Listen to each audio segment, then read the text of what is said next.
Las leyes de Indias, leyes de los reinos de las Indias. Las leyes de India son un conjunto de normas, provisiones, cédulas y ordenanzas reales promulgadas por los reyes de España desde el descubrimiento del Nuevo Mundo, que regulaban la vida en la América española y en Filipinas. Desde que los españoles descubrieron América comenzó a legislarse teniendo en cuenta el nuevo hallazgo y a sus habitantes. No es de extrañar, pues la corona hispánica ya tenía una larga tradición de legislar para el buen funcionamiento de sus reinos.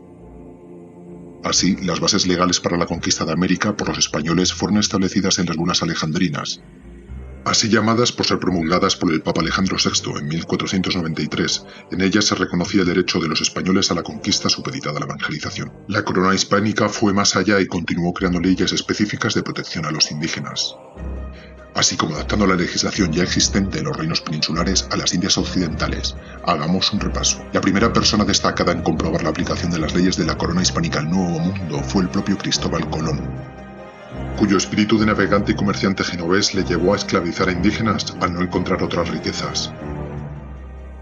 así como a incumplir las capitulaciones de Santa Fe y abusar de su cargo también contra españoles peninsulares. Francisco de Bobadilla, enviado como juez por los reyes, arrestó a Colón y lo llevó preso a la España peninsular, devolviendo a 14 indios esclavos por orden de la reina Isabel. La llegada a América comenzaba con un estricto cumplimiento de las leyes, dando ejemplo con su descubridor. La corona hispánica no iba a tolerar abusos. Los reyes católicos Isabel y Fernando nombraron a Francisco de Bobadilla y posteriormente a Nicolás de Obando gobernador de la Española. Y es que Isabel I ya había ordenado en 1493 a Colón tratar a dichos indios muy bien y con cariño. Asimismo, en 1503 la reina ordenó al gobernador Nicolás de Obando promover los matrimonios mixtos entre españoles e indígenas, ya que son legítimos y recomendables. Del mismo modo, y en su lecho de muerte en 1504, establecía la reina en su testamento: y no consientan ni den lugar a que los indios vecinos y moradores de las dichas islas y tierra firme ganados y por ganar reciban agravio alguno a sus personas y bienes, mas manden que sean bien y justamente tratados. Las leyes de Indias obligaban a los eclesiásticos a denunciar cualquier abuso cometido contra los indígenas. Ejemplos de ello son, entre otros, el sermón que Fray Antonio de Montesinos dio en Santo Domingo en diciembre de 1511, lo que conllevó que en 1512 el rey Fernando el Católico continuara con la labor de engrosar las leyes de los reinos de las Indias, promulgando las leyes de Burgos, en las que se indicaba claramente que los indios son hombres libres y legítimos dueños de sus casas y sus haciendas. El mismo rey Fernando el Católico impulsó nuevamente los matrimonios mixtos entre españoles e indígenas mediante Real Cédula de 1514. En noviembre de 1526 el rey Carlos I establece mediante Real Cédula 12 ordenanzas, en las que ordena, entre otras cosas, castigos a todos los conquistadores que cometiesen tropelías con los aborígenes, libertad para todo indígena esclavizado injustamente, presencia de 2 clérigos en las huestes conquistadoras encargados de que se dispensase un buen trato a los nativos, prohibición de hacer esclavos, veto al trabajo indígena en las minas, pesquerías y granjerías, salvo que así lo decidieran como hombres libres, y en ese caso, no dándole demasiado trabajo, teniendo especial cuidado de enseñarle sus usos y costumbres. En 1540 el rey Carlos I convoca una junta legislativa en la Universidad de Salamanca, en la que destaca Francisco de Vitoria, reconocido por la ONU como fundador de los derechos de gentes, es decir, los derechos humanos 400 años antes de la Declaración Universal de los Derechos Humanos, algo insólito, único y sin precedentes. En esta junta nacen lo que 2 años después, en 1542, serían las leyes nuevas promulgadas por el rey Carlos I. Ningún otro imperio antes había legislado de esta manera en la protección de los habitantes de territorios conquistados y de hecho ningún otro imperio o potencia volvió a hacerlo. El Papa Paulo III apoyó las órdenes del rey Carlos I contra la esclavitud, sancionando con la pena de expulsar de la Iglesia católica a quienes las incumplieran. Estas leyes nuevas proclamaban, entre otras cosas, cuidar la conservación, gobierno y buen trato de los indios, que los oficiales reales no tuvieran derecho a la encomienda de indios, lo mismo que las órdenes religiosas, hospitales, obras comunales o cofradías, que no hubiera causa ni motivo alguno para hacer esclavos, ni por guerra, ni por rebeldía, ni por rescate, ni de otra manera alguna, que los esclavos indios existentes fueran puestos en libertad si no se mostraba el pleno derecho a mantenerlos en ese estado,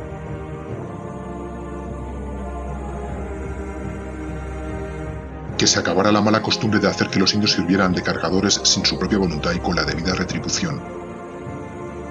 que los indios no fueran llevados a regiones remotas con el pretexto de la pesca de perlas, que las encomiendas dadas a los primeros conquistadores cesarán totalmente a la muerte de ellos, sin que nadie pudiera heredar su tenencia y dominio, que para hacer descubrimientos mediara previa licencia y los descubridores cumplieran con las leyes reales para el tratamiento de los indios. Estas leyes nuevas provocaron el alzamiento de, entre otros, Gonzalo Pizarro, mano de Francisco Pizarro, quien junto con un pequeño ejército se hizo con Lima. Pero la corona hispánica no estaba dispuesta a tolerarlo y envió a Pedro de la Gasca, quien con sus habilidades diplomáticas y militares consiguió derrotar a los sublevados. procediendo a la condena a muerte de Gonzalo Pizarro y de los principales líderes de la rebelión, así como la condena a otros castigos al resto. Todo ello demuestra que se luchaba por hacer cumplir las leyes en una época en la que no se habían visto leyes tan avanzadas en derechos de los conquistados en ninguna parte del mundo, en unas coordenadas geográficas a miles de kilómetros de la sede del rey, con todas las dificultades que todo ello entrañaba. No obstante, por si fuera poco, en 1550 Carlos I ordena detener toda conquista en América mientras se lleva a cabo en Valladolid una junta, para determinar la legitimidad o no de dicha conquista por España y elaborar un dictamen sobre la situación de los indios del Nuevo Mundo. Nunca antes un rey soberano había detenido una conquista para cuestionarse si tenía legitimidad para ello. En ella intervinieron el tristemente famoso Bartolomé de las Casas, quien hizo uso de la exageración para asegurarse ser tenido en cuenta, describiendo a un indígena idílico inexistente y a un conquistador inhumano y brutal, consiguiendo convertirse en realidad en arma propagandística de los enemigos de su majestad y de España. Y Juan Gines de Sepúlveda, quien, sin exageraciones pero con la perspectiva del momento, defendía la legitimidad de la conquista, por la evangelización de sus gentes y la erradicación del canibalismo y sacrificios humanos, entre otros motivos. Esta junta y paralización de la conquista fueron otros hitos históricos sin precedentes. Tras ella se crea el cargo de protector de indígenas, encargado de velar por el cumplimiento de las leyes para con ellos y solucionar cualquier queja que pudieran tener. En 1566 se produce otra gran rebelión, esta vez en Nueva España, con los hermanos Cortés, hijos de Hernán Cortés, quienes se rebelaron por el mismo motivo que los Pizarro, la eliminación del carácter hereditario de las encomiendas, recogido en las leyes nuevas. Dicha rebelión fue igualmente sofocada, algunos de sus promotores condenados a muerte y otros, como los hermanos Cortés, arrestados y desterrados. Una vez más, el esfuerzo de la corona por el cumplimiento de la ley da sus frutos, a pesar de la época y la distancia. En 1573, el rey Felipe II promulga las ordenanzas del Bosque de Segovia, con 148 capítulos.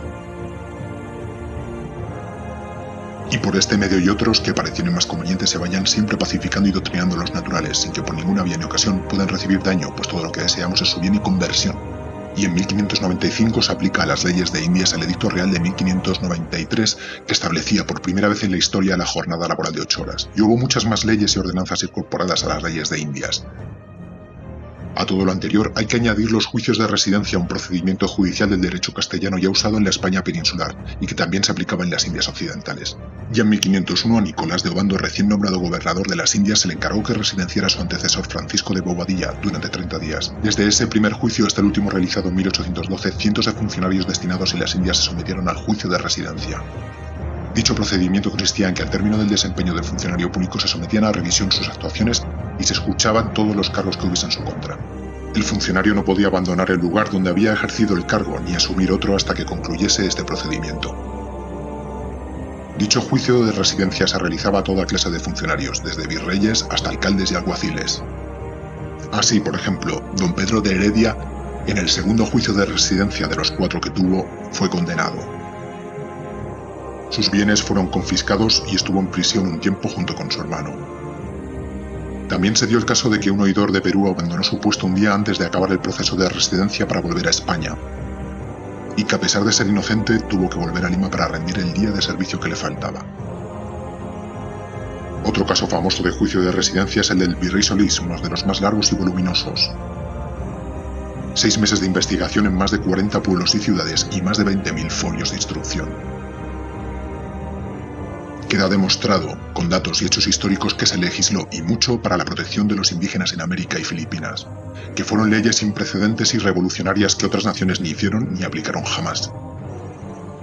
que fueron la raíz de los derechos humanos que hoy tenemos, reconocido así por la ONU,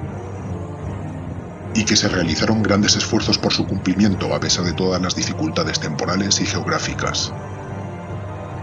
incluida la total paralización de las conquistas por cuestionarse el propio rey y su legitimidad moral. Así, fueron españoles los que derramaron su sangre en el esfuerzo de aplicar dichas leyes. Algo inaudito, nunca visto antes ni después por otras naciones. A pesar de estos datos y hechos históricos, habrá quien, infectado por la leyenda negra, sea incapaz de reconocer estos hitos históricos. Y mientras es indulgente con otros imperios a los que jamás se les combina con un "no fue todo de color de rosa" al mencionar sus logros, no perdonará que el imperio que más se preocupó en proteger a sus hijos, el imperio español, no tuviera un 100% de cumplidores de la ley ni un 100% de eficacia policial, cuando hoy día, en el siglo XXI, no existe tal cosa, empañando estos avances históricos en la defensa de los derechos humanos por su propio sectarismo, complejos o nacionalismo de campanario. Descárgate las leyes de Indias en el enlace de la descripción del vídeo.